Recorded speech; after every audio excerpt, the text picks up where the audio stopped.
الرحمن الرحیم۔ رسول اللہ صلی اللہ علیہ وسلم کی کشادہ دستی۔ رسول اللہ صلی اللہ علیہ وسلم نے نہ فقیر و محتاج تھے اور نہ غنی و مالدار، بلکہ آپ صلی اللہ علیہ وسلم فقیرانہ زندگی گزارتے تھے۔ چونکہ آپ صلی اللہ علیہ وسلم کے ہاتھ میں کچھ نہ بچتا، جنگوں سے جو مال غنیمت آتا اس کا 5واں حصہ آپ صلی اللہ علیہ وسلم کے لیے مختص ہوتا۔ لیکن آپ صلی اللہ علیہ وسلم کا تو نرالا حال تھا۔ ایسا کیسے ہو سکتا کہ آپ صلی اللہ علیہ وسلم کا پڑوسی بھوکا ہو اور آپ صلی اللہ علیہ وسلم محو آرام ہو؟ اس لیے مال جیسے ہی آتا آپ صلی اللہ علیہ وسلم راہ خدا میں خرچ فرما دیتے، جس کا نتیجہ یہ ہوتا کہ آپ کئی دن اور رات فاقہ سے گزارتے، بھوکے سو جاتے، فقر و فاقہ سے بے پرواہ خرچ کرتے رہتے۔ آپ صلی اللہ علیہ وسلم سے جو کچھ مانگتا کوئی تو عطا فرماتے۔ آئیے ہم آپ صلی اللہ علیہ وسلم کی داخلی زندگی میں آپ کی کشادہ دستی کی بستی دیکھیں۔ بڑے سخی تھے آپ۔ عبداللہ ابن عباس رسول اللہ صلی اللہ علیہ وسلم کے چچا زاد ہیں۔ رسول اللہ صلی اللہ علیہ وسلم کے بارے میں فرماتے ہیں کہ رسول اللہ صلی اللہ علیہ وسلم کار خیر میں بڑے سخی تھے، اور رمضان کے مہینے میں تو سخاوت قابل دید ہوتی۔ بخاری کی روایت ہے۔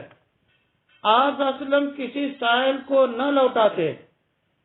آپ صلی اللہ علیہ وسلم کی سخاوت کا یہ حال تھا کہ دنیاوی چیز کوئی مانگتا تو کبھی وہ اس سائل کو واپس نہ لوٹاتے۔ جابر ابن عبداللہ کہتے ہیں رسول اللہ صلی اللہ علیہ وسلم سے جب بھی کوئی چیز مانگی گئی تو آپ صلی اللہ علیہ وسلم نے کبھی نہیں کہا۔ فیاضی کی معراج۔ آپ صلی اللہ علیہ وسلم کے در پر کوئی سوالی بن کر آئے اور آپ صلی اللہ علیہ وسلم اسے نوازے بغیر واپس کر دیں، ایسا نہیں ہوتا، چاہے جو چیز آپ صلی اللہ علیہ وسلم سے طلب کی گئی ہو وہ آپ صلی اللہ علیہ وسلم کی پسندیدہ ہی کیوں نہ ہو۔ حدیث شریف میں ایک بڑا واقعہ آیا ہے کہ ایک خاتون حضور صلی اللہ علیہ وسلم کی خدمت میں خوبصورت بنی ہوئی حاشیہ دار چادر لائیں، اور کون سی چادر تھی؟ انہوں نے جواب دیا وہ تہبند۔ کہا ہاں۔ اس خاتون نے داستان بتائی کہ میں نے خود یہ چادر بنی ہے اور آپ کے زیب تن کے لیے پیش کرتی ہوں۔ حضور صلی اللہ علیہ وسلم نے بسط مسرت شرف قبول بخشا۔ حضور صلی اللہ علیہ وسلم نے اسے تہبند بنا کر پہن لیا اور باہر جلوہ افروز ہوئے تو فلاں صحابی نے اس تہبند کی بڑی تعریف کی اور کہنے لگے بہت عمدہ ہے، مجھے بخش دیجئے۔ اس پر حاضرین نے کہا یہ آپ نے اچھا نہیں کیا۔ حضور صلی اللہ علیہ وسلم کو یہ چادر خود پسند تھی، اور آپ یہ جانتے ہیں کہ آپ صلی اللہ علیہ وسلم کبھی سوال کو ٹھکراتے نہیں ہیں۔ مانگنے والے نے جواب دیا خدا کی قسم میں نے یہ چادر پہننے کے لیے نہیں مانگی ہے بلکہ اپنے کفن کے لیے طلب کی ہے۔ سہل نے کہا واقعی وہ چادر ان کے کفن میں کام آئی۔ بخاری کی روایت ہے۔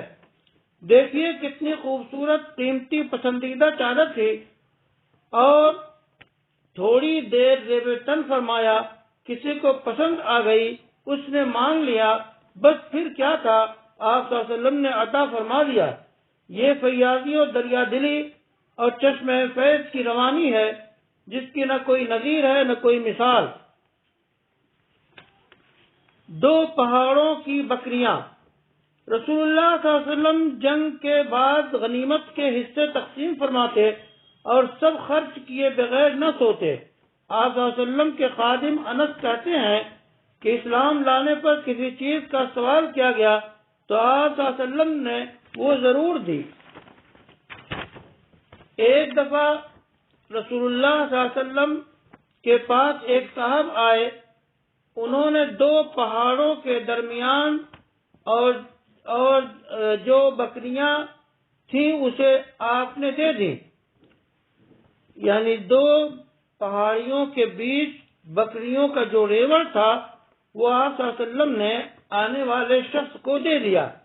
جب وہ شخص اپنی قوم کے پاس گئے تو کہا میرے لوگوں اسلام قبول کر لو، کیونکہ محمد اس شخص کی طرح عطا کرتے ہیں جسے فقر کا اندیشہ نہیں ہوتا۔ امام مسلم نے اپنی صحیح میں یہ روایت درج کی ہے۔ صدقہ کے فضائل۔ ابھرتے معاشرہ کی جڑیں مضبوط کرنے کے لیے راہ خدا میں خرچ کرنے کے جذبہ کو فراہم فرماتے، تاکہ سماج کو معاشی مشکلات سے خرچ کی عادت سے تحفظ ملے اور مالداروں اور غریبوں کا فاصلہ کم ہو اور دونوں طبقات کے درمیان فطری توازن قائم ہو۔ اس کے لیے چند اقدامات کیے گئے، وہ یہ ہیں۔ نمبر 1، منفعت کا تسلسل۔ رسول اللہ صلی اللہ علیہ وسلم ضرورت مندوں کو صدقہ دینے کی ترغیب دیتے اور بتاتے کہ 3 عمل ایسے ہیں جن کا ثواب انسان کو مرنے کے بعد بھی ملتا رہے گا، اور فرمایا جب انسان مر جاتا ہے تو اس کا عمل سوائے 3 عمل کے رک جاتا ہے۔ ایک صدقہ جاریہ، دوسرے نفع بخش علم، تیسرے نیک اولاد جو دعا کرے۔ امام مسلم نے صحیح میں درج کیا۔ دوسری چیز بہترین صدقہ۔ حضور صلی اللہ علیہ وسلم نے ایک ایسی نئی حقیقت سے روشناس کرایا جسے بیشتر لوگ نہیں جانتے، اور وہ یہ کہ اللہ کے ہاں بہترین صدقہ وہ ہے جو بیوی اور اولاد کے لیے ہو، اور عمدہ صدقہ وہی ہے جو اپنی ذات اور اہل و عیال کے حقوق کی ادائیگی کے بعد نکالا جائے، تاکہ ایسا نہ ہو کہ صدقہ کرنے والا صدقہ نکالنے کے بعد کسی دوسرے کا خود بوجھ بن جائے۔ حضور صلی اللہ علیہ وسلم نے فرمایا بہترین خیرات وہ ہے جس کے دینے کے بعد آدمی مالدار رہے، پھر صدقہ پہلے انہیں دے جو تمہاری زیر پرورش ہو۔ تیسری چیز خیر کے دروازے۔ رسول اللہ صلی اللہ علیہ وسلم اپنے ماننے والوں کو خیر کے دروازے اختیار کرنے کی ترغیب دیتے۔ رسول اللہ صلی اللہ علیہ وسلم نے صحابی رسول معاذ بن جبل سے فرمایا کیا میں تمہیں خیر کے دروازے بتاؤں؟ انہوں نے کہا ضرور۔ رسول اللہ نے فرمایا روزہ ڈھال ہے اور صدقہ گناہ کو مٹاتا ہے جس طرح آگ کو پانی بجھاتا ہے۔ ترمذی میں یہ روایت موجود ہے۔ چوتھی چیز صدقہ کا وسیع مفہوم۔